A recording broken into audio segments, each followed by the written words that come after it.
All right, let's dive into the world of free markets with Milton and Rose Friedman's Free to Choose. Yeah, great book. We'll be using a study guide to help us unpack some of their key ideas. That's good. Now, economics can sometimes feel a bit dry, but I promise this deep dive will be anything but. Oh, absolutely. The Friedmans were masters at explaining complex ideas in a way that everyone can understand. Right, and they were such strong advocates for individual choice and the power of free markets. Exactly. They really believed in those principles. And they used some really vivid examples to make their points, like, the story about the journey of a simple pencil. Oh, yeah, the pencil. Have you ever thought about all that goes into making one? It's pretty amazing. It's way more complex than you might think. So what makes this whole system work? Well, the Friedmans used that pencil as a perfect metaphor for the invisible hand of the free market. Okay, I'm intrigued. Tell me more. Think about it. You've got wood, graphite, metal, erasure, all these materials coming from all over the world. Yep. And then you have all these people involved, each with their own unique skills, from the lumberjack to the factory worker to the shopkeeper. Wow. Yeah, I never really thought about it that way. And nobody's like orchestrating the whole thing. There's no central planner telling everyone what to do. It works. It really is remarkable when you think about it. So all those people, they're not doing this out of the goodness of their hearts, right? What motivates them?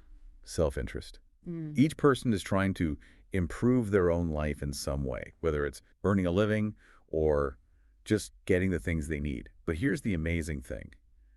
By pursuing their own goals, they end up unintentionally creating a system that benefits everyone. That's what's so cool about the free market. It's like this win-win situation. Exactly. So the next time you buy a pencil, take a moment to appreciate that you're benefiting from this incredibly complex system. It really makes you think about all the connections that exist in the world, huh? But it's not just random chaos, right? No, not at all. The Friedmans argue that prices play a crucial role in this whole system. They're like signals that guide everything. Interesting. Like how? Well, prices communicate information. They provide incentives, and they even influence income distribution. Okay, break that down for me. How do they communicate information? Well, let's say the cost of wood goes up. What happens to the price of pencils? I guess they'd have to go up too, right? Exactly. So that higher price is telling you, the consumer, that pencils are now more expensive to make. It's like this feedback loop, constantly adjusting to changes in supply and demand. Okay, I get that. So that's the information part. Yeah. What about the incentives? How do prices provide those? Well, let's say the demand for pencils skyrockets. Maybe everyone suddenly decides they need to write more. Okay, so pencils are flying off the shelves. Right. So what happens to the price? It would go up, I'd imagine, Yeah. since they're in such high demand. Exactly. And that higher price is going to incentivize pencil makers to produce more, to meet that demand and make more profit. But, that higher price might also encourage you, the consumer, to think twice before using up all your pencils. Oh, I see. I might start using them a bit more carefully, or maybe even look for alternatives. Right. So prices have this way of influencing our behavior in subtle ways. That's pretty fascinating. So we've covered information and incentives. What about this income distribution thing? How do prices play into that? Okay, good question. So let's go back to those pencil makers. If the demand for, say, skilled woodworkers suddenly goes up, what do you think happens to their wages? I would guess they'd go up too. I mean, their skills are now more valuable. Exactly. So you see, prices act as this sort of balancing force in the market. They help to allocate resources and determine who gets what. It's like an intricate dance between supply and demand, with prices setting the rhythm. That's a great analogy. So we've been talking a lot about how the free market works, but what about the role of government? Where do they fit into all of this? Well, the Friedmans were known for their belief in limited government intervention. Right. They argued that government does have a role to play, but it should be a limited one. Okay, so what did they see as the primary functions of government? Well, they drew on the ideas of Adam Smith, the father of modern economics, to outline 4 essential duties of government. Okay, I'm all ears. The first one is protecting society from external threats, like, invasions or attacks from other countries. That makes sense. National defense is pretty important. What else? The second is establishing a justice system. Protecting individuals from harm by others, making sure contracts are enforced, resolving disputes peacefully. So basically, creating a level playing field where everyone is treated equally under the law. Exactly.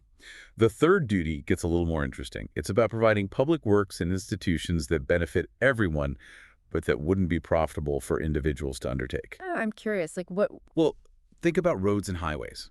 They're essential for transportation and commerce, right? Yeah. But can you imagine if everyone had to build their own private road to get around? Yeah, that would be a nightmare. Some things just make more sense to do collectively. Exactly. And then the fourth duty is about protecting those who can't fully care for themselves, like children or people with severe disabilities. So, providing a safety net for the most vulnerable members of society. Precisely. So, it's about balancing individual freedom with the need to protect people and provide essential services. But some might say government should do even more to address social issues and make things fairer. Well, that's where the Friedman's concept of unintended consequences comes in. They argued that, sometimes government intervention, even with the best intentions, can actually create more problems than it solves. Unintended consequences, huh? I'm suddenly feeling a little apprehensive. It's definitely something to consider. And some of the Friedman's most compelling examples come from their analyses of Social Security and education. Ooh, those are big topics. They are, and we'll dive into those next. Yeah, so let's talk about Social Security first. Okay. It's supposed to provide security for people in retirement, Mm-hmm. but the Friedmans had some concerns about how it actually works. What do they think was wrong with it? Well, they argued that the current system, which they called a compact between generations, might not be sustainable in the long run. A compact between generations. What do they mean by that? It's like, each generation is essentially paying for the retirement of the generation before them. Oh, I see. And they were worried that this could place a huge burden on future generations. Especially as people are living longer. Exactly. So a program designed to provide security could actually lead to more insecurity down the road. That was their concern. That's a pretty thought-provoking idea. And they had similar thoughts about education. Really? They believed in the importance of education, of course. Sure, who doesn't? But they questioned whether the government-run school system was the most effective way to deliver it. So they weren't necessarily against public education, they just thought there might be better ways to do it. That's right. They were big proponents of school choice and competition. Like with charter schools or private schools? Yeah, exactly. They thought that giving parents more options would lead to better outcomes for students. Interesting. So instead of just assuming that the government should run everything, they thought we should explore different approaches. That was their philosophy. They were always looking for ways to empower individuals and encourage innovation. It's all about finding what works best, right? Exactly. And they applied that same thinking to a lot of different areas, not just Social Security and education. Oh, like what? Well, for example, they were very concerned about the dangers of inflation. Inflation, yeah, that's been a big issue lately. It has. And the Friedmans argued that inflation is often caused by government policies, specifically when the government prints too much money or spends too much. Okay, so too much government spending can lead to inflation. Got it. Right. And they believed that controlling inflation was absolutely crucial for a healthy economy. Why is that? Well, because when prices keep going up, it erodes the value of our money. Right, everything costs more. Exactly. And it makes it harder to save for the future. Makes sense. So inflation is like a hidden tax that eats away at our purchasing power. That's a good way to put it. So the Friedmans weren't just about pointing out problems, they also offered solutions. Oh, absolutely. They had a lot of ideas about how to improve things. Like what? Well, for Social Security, they suggested gradually transitioning away from the current system and giving individuals more control over their retirement savings. So more like a private retirement account kind of thing? Yeah, something along those lines. Yeah. And for welfare programs, they proposed an idea called a negative income tax. A negative income tax. I've never heard of that. It's an interesting concept. Basically, people below a certain income level would actually receive money from the government instead of paying taxes.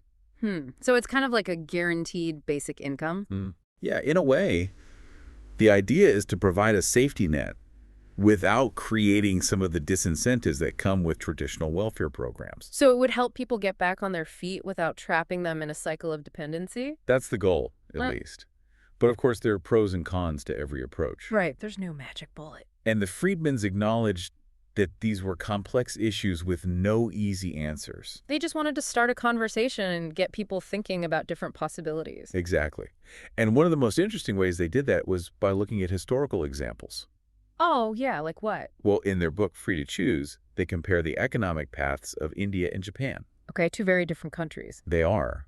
But in the mid-20th century, they both faced major turning points. What do you mean? Well, India gained independence in 1947 and chose to adopt a system of centralized economic planning. Okay. Japan, after World War II, went in a different direction, embracing a more market-oriented approach with limited government intervention. Two different paths, and I bet they led to very different outcomes. You bet. Japan experienced rapid economic growth, becoming a global powerhouse. Wow. India, on the other hand, struggled with slow growth, bureaucracy, and poverty. So the Friedmans argue that Japan's success was due in large part to its embrace of free market principles. That was their conclusion. It's fascinating how different choices can have such a profound impact on a country's future. It really is. Yeah. And it shows just how important it is to get those policies right. But some people might say that government intervention is necessary to address social issues and create a fairer society. Right. And the Friedmans acknowledged that those are important goals. Uh, But they believed that the best way to achieve them was not through top-down control, but by empowering individuals. so it's about finding the right balance between individual liberty and societal well-being. Exactly. It's not an either-or proposition. It's about finding that sweet spot where both can flourish. It's a delicate dance. It is. And the Friedmans believe that a free society thrives when individuals are free to make choices, pursue their goals, and take responsibility for their lives. Sounds like the American dream. It's a very American ideal, and it's one that the Friedmans championed throughout their work. But isn't there a risk that prioritizing individual freedom could lead to greater inequality? That's a valid concern, and it's one that we need to be mindful of. So how do we address that? Well, the Friedmans argue that freedom and responsibility go hand in hand. If individuals are free to make choices, they also have to bear the consequences of those choices. So it's not just about freedom, it's about accountability. Exactly. And that accountability fosters a more self-reliant and resilient society. It's about understanding that our choices have an impact not just on ourselves, but on others as well. Right. We're all interconnected in this big web of human interaction. So it's not a free-for-all where everyone just does whatever they want without any regard for others. No, not at all. Mm. The Friedmans emphasize the importance of ethical behavior, voluntary cooperation, and respecting the rights of others. So it's about finding that balance between individual liberty and social responsibility. That's the key. It's a complex issue with no easy answers. It is, and it's one that we're still grappling with today. But Free to Choose gives us a framework for thinking about these issues and encourages us to have those difficult conversations. Absolutely. It challenges us to question assumptions, consider different perspectives, and search for solutions that promote both freedom and well-being. It's not about finding a one-size-fits-all answer. It's about engaging in a thoughtful and open-minded dialogue. Right, and recognizing that there's always room for improvement. So what are some specific solutions that the Friedmans proposed? Well, instead of prescribing rigid solutions, they focused on fostering an informed and engaged citizenry. What does that mean? It means encouraging people to think critically about the role of government, to understand how policies impact their lives, and to advocate for change when they see a need.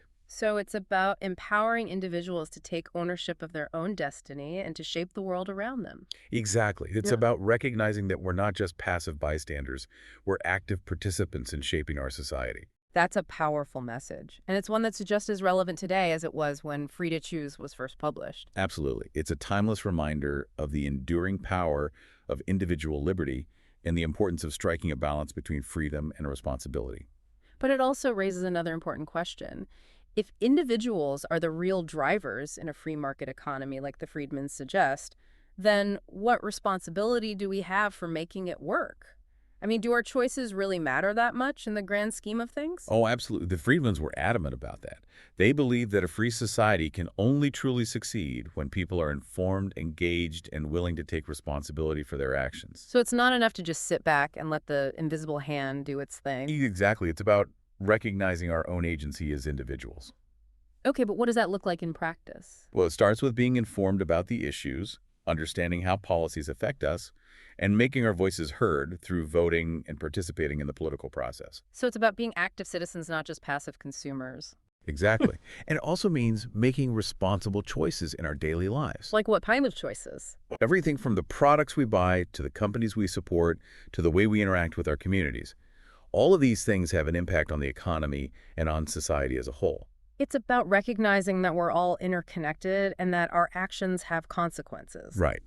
The Friedmans believed that a free society is built on a foundation of individual responsibility and that we all have a role to play in making it work. That's a powerful message, and it's one that I think resonates with a lot of people. It does. It speaks to our desire to have control over our own lives and to make a difference in the world. And it's a message that's just as relevant today as it was when Free to Choose was first published. Absolutely. The challenges we face today may be different, but the fundamental principles of individual liberty and responsibility remain as important as ever. So where do we go from here? Well, the Friedmans didn't offer any easy answers. Yeah. They didn't believe in top-down solutions. Right. They were all about empowering individuals. Exactly. So the best way to honor their legacy is to continue the conversation, to engage in thoughtful debate, and to search for solutions that promote both freedom and well-being. That sounds like a pretty good roadmap for the future. I think so too. Well, this has been an incredibly insightful deep dive into the world of Free to Choose. It has been fascinating. Thank you so much for sharing your expertise with us. It's been my pleasure. And to all our listeners out there, keep those minds curious, keep those conversations flowing, and remember the choices we make today shape the world of tomorrow.